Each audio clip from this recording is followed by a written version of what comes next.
이번 시간에는 용존산소의 호수 내 분포에 대해서 공부하겠습니다. 자, 지난 시간에는 그 용존 기체의 용해에 관한 기본 상식을 설명을 했는데, 그 용존 기체 중에서 호수학 또는 환경학에서 가장 관심을 많이 주고 있는 것이 바로 산소입니다. 산소. 그럼 산소가 왜 이 관심의 대상이 되는가? 우선 그 산소의 역할을 보면은 산화 환원 반응의 일렉트론 억셉터이다. 그죠?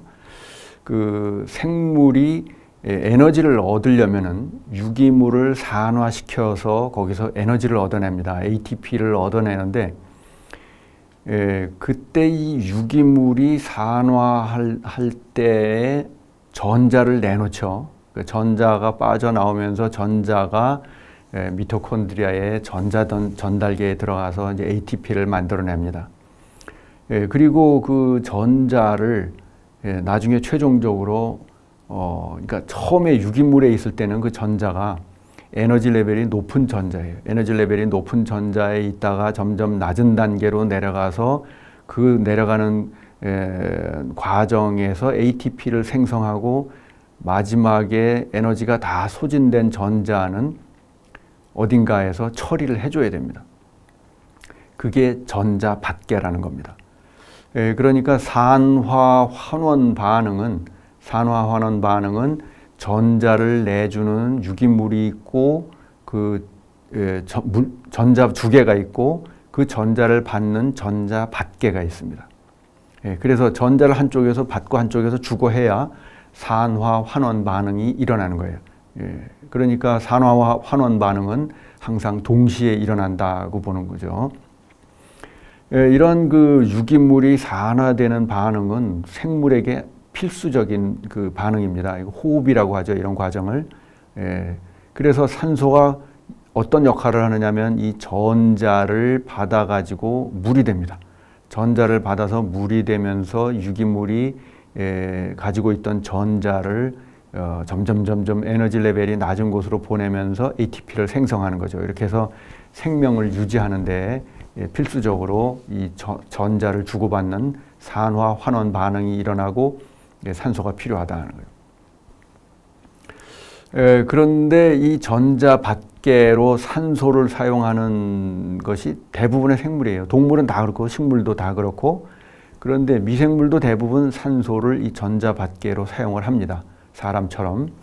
그런데 일부의 미생물들은, 박테리아 중에 일부는 산소 이외의 다른 물질을 이 전자 받계로 사용해요. 그래서 유기물이 산화될 때 뭔가가 다른 물질을, 산소 이외의 다른 물질을 환원시키는 겁니다. 그래서 설페이트를 사용하는 경우에 이게 뭐가 되느냐 하면 H2S가 만들어집니다. 또 나이트레이트를 사용하는 경우에는 암모니아나 또는 질소가 만들어져요. 또 사실은 요 순서를 보면은 산소가 다 고갈되면은 나이트레이트가 제일 먼저 그다음으로 소비가 되고, 그다음 설페이트가 소비가 되고, 맨 마지막으로 CO2가 사용됩니다. CO2로는 메탄을 만들 수가 있습니다. 이렇게 해서 전자를 주고 받고 하는 산화 환원 반응이 일어나는데, 여기 대부분 산소가 존재하면은 산소가 전자를 받는다. 그런데 산소가 없는 경우에는 이렇게 그 질산이온이나 황산이온 같은 것들이 전자를 받는 전자 받계 역할을 하게 된다. 그런데 많은 그 고등한 동물과 식물, 박테리아의 대부분은 이 산소를 그 전자 받계로 사용하고 산소가 있어야만 생존이 가능하다. 그래서 물속에서 산소는 수생 생물의 호흡과 생존에 아주 중요한 역할을 한다. 그래서 용존 기체 중에서 산소에 우리가 관심을 가장 많이 주고 있는 것입니다. 또 그런데다가 산소 고갈이도 잘 일어나요. 그래서 물속의 생물의 생존에 굉장히 중요한 요소가 되죠. 근데 대기 중에서는 우리가 산소 부족으로 죽는 일이 거의 없죠.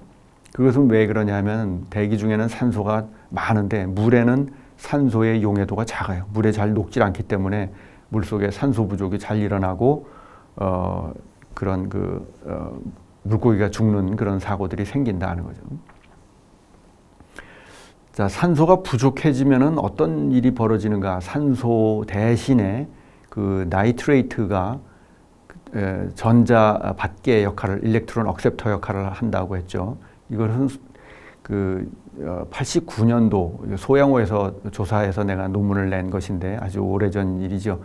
소양호가 아주 깨끗한 호수라고 생각했는데 이 당시 가두리 양식장이 만들어지기 시작하면서 이러한 그 심층의 산소 고갈 현상이 처음으로 관찰이 됐어요. 그래서 이 논문은 호수 소양호에 심층 산소 고갈이 형성된다고 하는 것을 그런 보고한 아주 좀 어떻게 보면은 우리에게는 쇼킹한 스토리였죠. 그렇게 깨끗한 소양호에 이 무산소층이 형성된다. 근데 무산소층이 형성되면서 무슨 일이 벌어졌느냐면은 여기 보면은 나이트레이트는 급격히 감소하고 암모니아는 늘어나고 또 포스페이트도 늘어납니다. 여기 보면은 저게 이제 산소 농도입니다. 산소가 수심 한 70m 되니까 이제 거의 고갈이 돼 버리더라. 산소가 고갈되는 그 수심 70m에서부터 무슨 일이 벌어지느냐면 질소도 없어지죠. 나이트레이트도 없어지죠. 질산이온이 없어지고 그 다음에 암모니아가 생성이 됩니다. 그러니까 나이트레이트가 암모니아로 환원이 된 거죠. 자, 이렇게 호수와 하천에서 산소의 그 분포를 보면은 아주 변동이 큽니다. 아주 변동이 큽니다. 자, 그 변동이 생기는데 그 이유는 뭐냐면은 이 근원, 생성 근원과 감소 이유 이런 것들이 서로 상호작용을 해서 어떤 때는 늘어나고 어떤 때는 감소하고 이러는 거죠. 그 산소의 경우 보면은 증가시키는 근원은 뭐냐면 대기로부터 확산해 들어오고 광합성에 의해서 생성되고 그러니까 호수의 표수층, 수초대 이런 데 산소가 많아지죠. 광합성을 많이 해서. 그런데 산소가 부족해지는 감소 요인은 뭐가 있느냐면 대기로 빠져나가는 거 있습니다. 광합성 많이 하면은 과포화된 산소가 빠져나간다 그랬죠. 그 다음에 생물의 호흡에 의해서, 호흡이라는 것은 결국 뭐냐면 유기물이 산화되는 거예요. 유기물이 산화되는 겁니다. 그러면 산소가 계속 소비가 되죠.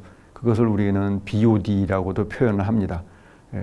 호수 심층에서 이 BOD가 높아진다. 이것은 뭔가 유기물이 많이 들어왔다는 말이죠. 표면에서 플랑크톤이 많이 가라앉고 뭐 이렇게 되는 거죠. 대개는 호수 바닥층이 그 산소 소비가 제일 많습니다. 퇴적물이 많이 외부에서 들어온 유기물들이 일단 바닥으로 쌓여요. 바닥에 쌓여서 거기서 박테리아에 의해서 분해가 됩니다. 그러면서 산소를 자꾸 소비하죠. 그래서 호수 이 바닥이 산소 고갈이 제일 많이 일어나는 곳입니다. 그런데 호수 심층에는 산소의 공급 기작이 없죠. 공급되는 소스가 없습니다. 대기로부터 멀리 떨어져 있고 광합성도 안 일어나고 하니까 산소를 계속 소비하기만 하고 생성은 안 됩니다. 그러다 보니까 이제 산소 고갈이 일어날 수 있다는 거죠. 그 호수에서의 산소 분포를 보면은 이 호수의 믹싱 시스템, 그 서큘레이션 스타일하고 아주 밀접한 관련이 있습니다. 자, 이 그림은 이 세타가 뭐냐면 온도를 말합니다. 호수의 온도가 균일하고 호수와 완전히 혼합되는 경우, 그러니까 턴오버가 일어나는 때죠. 이 봄에 스프링 턴오버가 일어날 때 보면은 여기는 산소가 아주 균일하게 되어 있습니다. 산소가 균일해요. 그 대기로부터 공급된 산소가 심층까지 계속 들어가는 거죠. 왜냐하면 표층에 있는 물이 심층으로 가라앉고 그러니까. 그런데 이제 여름이 됩니다. 여기 스프링 턴오버가 끝나고 이제 여름이 되면은 스트라티피케이션이 일어나죠. 성층 현상이 일어납니다. 자, 스트라티파이가 되면은 표층물과 심층물이 이제 섞이질 않습니다.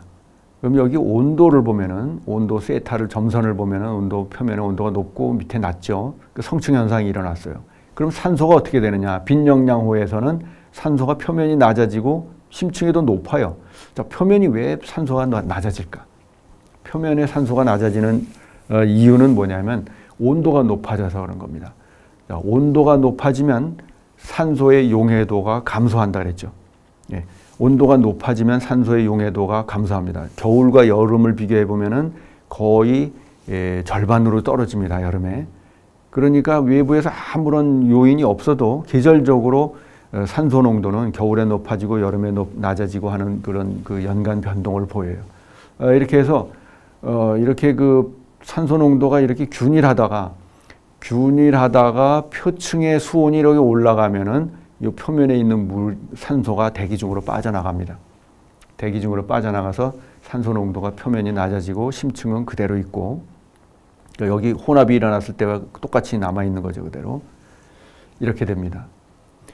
그런데 부영양호에서는 이 아래쪽 그림을 보입니다. 부영양호에서는 온도는 똑같아요. 온도는 이렇게 표면은 따뜻하고 심층은 차갑고, 그런데 산소를 보면은 심층의 표면은 그 산소가 똑같아요. 빈영양호나 똑같은데 심층의 산소는 고갈돼 버립니다. 자, 이 고갈되는 이유는 뭐냐면은 부영양호에서는 표면에서 침강하는 유기물이 많아요. 식물 플랑크톤이 가라앉아 가지고 밑에서 분해가 일어납니다. 그때 산소를 소비하죠. 그러니까 표층에서는 광합성 하면서 산소를 만들어내고 그 만들어낸 산소가 대기 중으로 빠져나갑니다.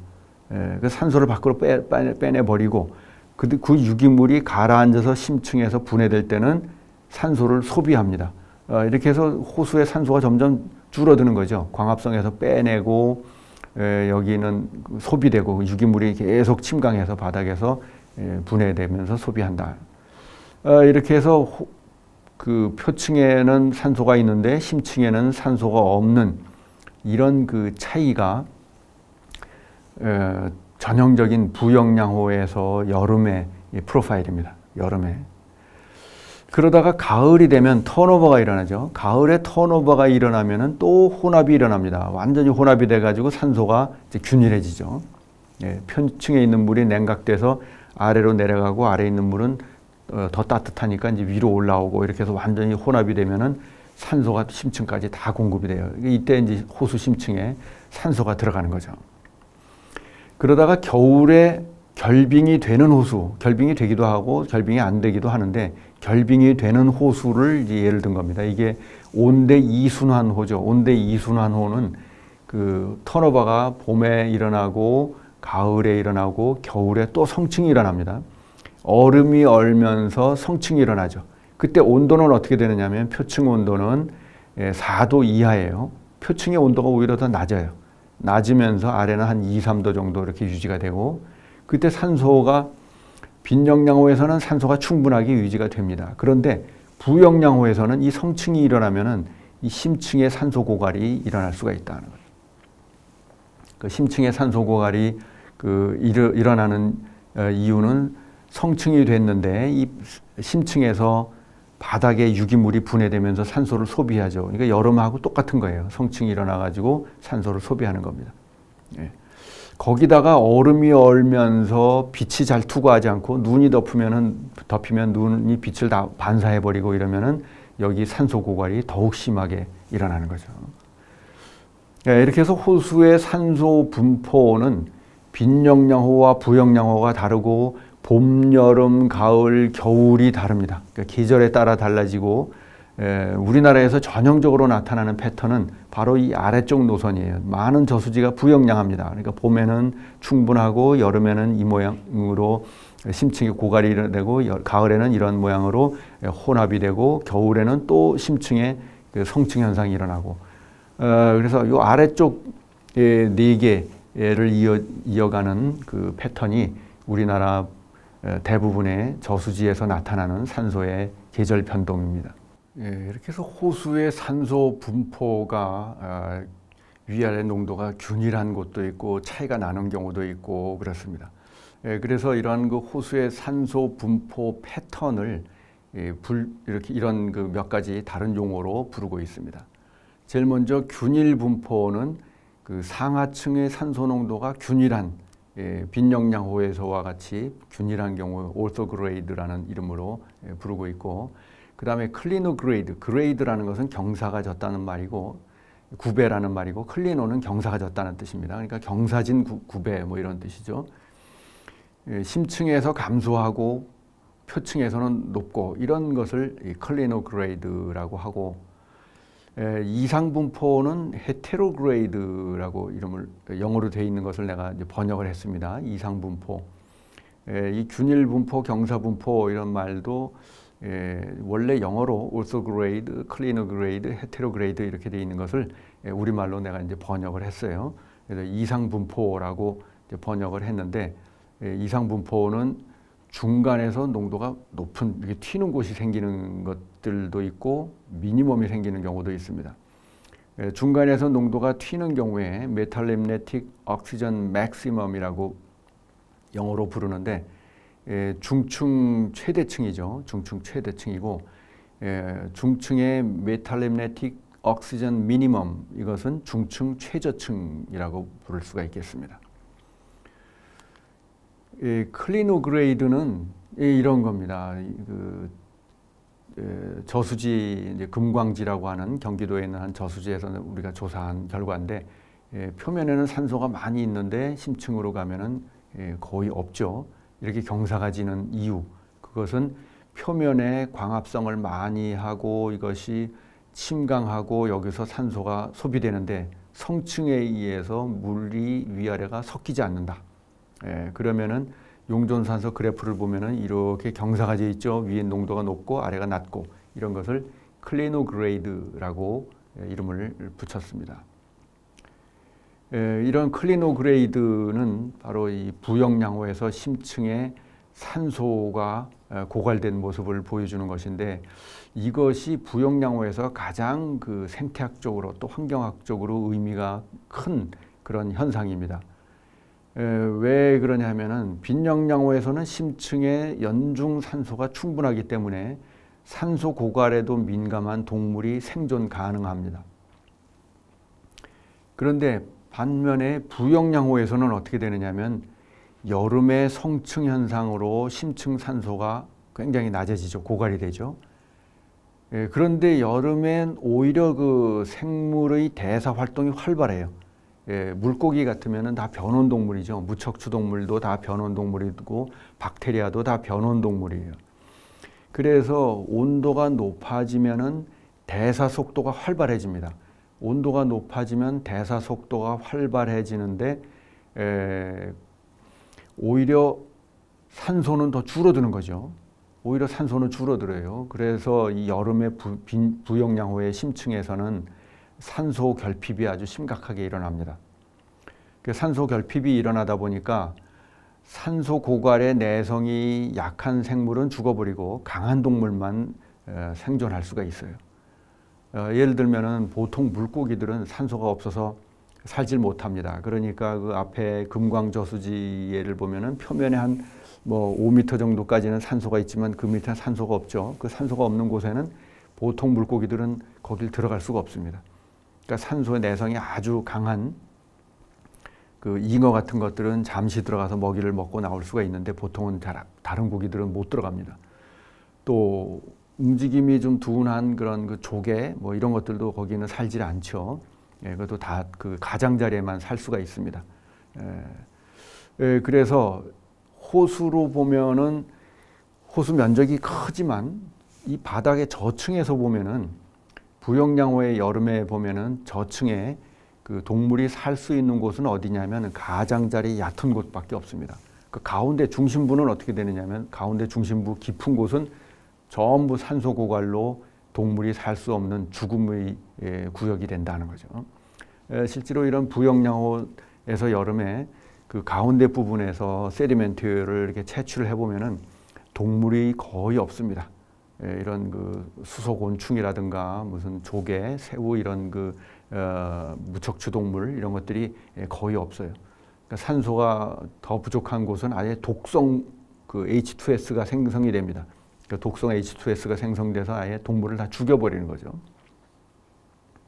그렇게 해서 그 호수에서 동물의 건강성, 동물상의 건강도가 무엇에 의해서 좌우되느냐면 이 부영양호 심층의 여름에 산소 고갈 이것이 그 심층의 동물의 생태학적 건강성을 나타내는 결정짓는 데 아주 중요한 요소가 된다 하는 거죠.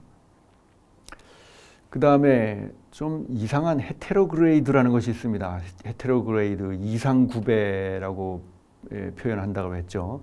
그 헤테로그레이드는 중층에 이렇게 산소 농도가 갑자기 줄어드는 곳도 있고 산소 농도가 이렇게 다 갑자기 높아지는 곳도 있습니다. 우리나라에서 보면은 대체로 중층에서 산소가 이렇게 줄어드는 그 메탈 림네틱 옥시전 미니멈이 아주 많이 일어납니다. 흔히 일어납니다. 이건 뭐냐면 표층에는 산소가 이렇게 쭉 공급이 잘 돼 있어요. 그러니까 대기로부터 공급이 돼 있으니까 평형을 이루면서 잘 공급이 되는데 그 아래쪽은 성층 현상이 일어났습니다. 여기 좀 까만 동그라미가 온도인데 온도를 보면은 온도가 균일하다가 갑자기 온도가 쭉 낮아지죠. 이것은 그 소양댐에서 내가 측정한 그런 데이터인데 이렇게 온도가 급격히 낮아지는 여기는 뭐냐면 물이 섞이지 않는다는 뜻입니다. 온도가 차이가 있다는 것은 물이 거의 섞이지 않는 그 혼합이 되지 않는 성층이 일어나는 곳인데 그 성층이 일어나면서 물이 혼합이 안 되니까 산소도 공급이 안 되는 거예요. 표면에서 산소도 공급이 안 되고 산소는 계속 소비된 상태로 남아 있습니다. 그러니까 만일 표층에서 산소 공급이 안 돼 있다면은 산소 고갈은 이제 점점 더 이렇게 위로 올라갈수록 산소가 고갈이 되겠죠. 왜냐하면 표층에는 유기물이 많아요. 플랑크톤 같은 유기물이 많기 때문에 표층으로 올라갈수록 산소가 점점 줄어들 텐데 표면에 대기로부터 산소가 공급이 됩니다. 그러니까 산소가 공급된 곳까지만 이렇게 산소가 있고 그 아래는 산소가 공급되지 않은 상태로 있는 것이죠. 그러니까 여기를 경계로 해서 위는 물이 섞이는 곳, 요 아래는 물이 섞이지 않는 곳, 움직이지 않는 곳 이렇게 되는 것이죠. 이런 게 좀 비정상적인 특이한 현상입니다. 그래서 중층의 미니멈이 나오는 현상인데 이런 그 메탈 림네틱 미니멈은 우리나라의 큰 그 산간 지방에 있는 인공호에서 많이 나타납니다. 소양호라든가 뭐 충주호라든가 이런 그 대형 인공호, 특히 또 아주 협곡 속에 산에 있는 호수들은 바람에 의해서 혼합이 잘 안 됩니다. 저지대 산이 없는 호수에서는 바람에 의해서 혼합이 잘 일어나서 이런 것들이 성층이 잘 안 일어나고 잘 깨집니다. 그런데 그 산에 있는 호수들은 바람에 의한 혼합이 잘 안 일어나 가지고 요 아랫부분에 성층이 그대로 유지가 돼요. 그런 현상들이 전형적으로 보이는 우리나라에서 볼 수 있는 그 헤테로그레이드 현상이다. 메탈 림네틱 미니멈이다 하는 거죠. 자, 오늘은 호수에서 나타나는 산소의 분포에 대해서 공부했습니다.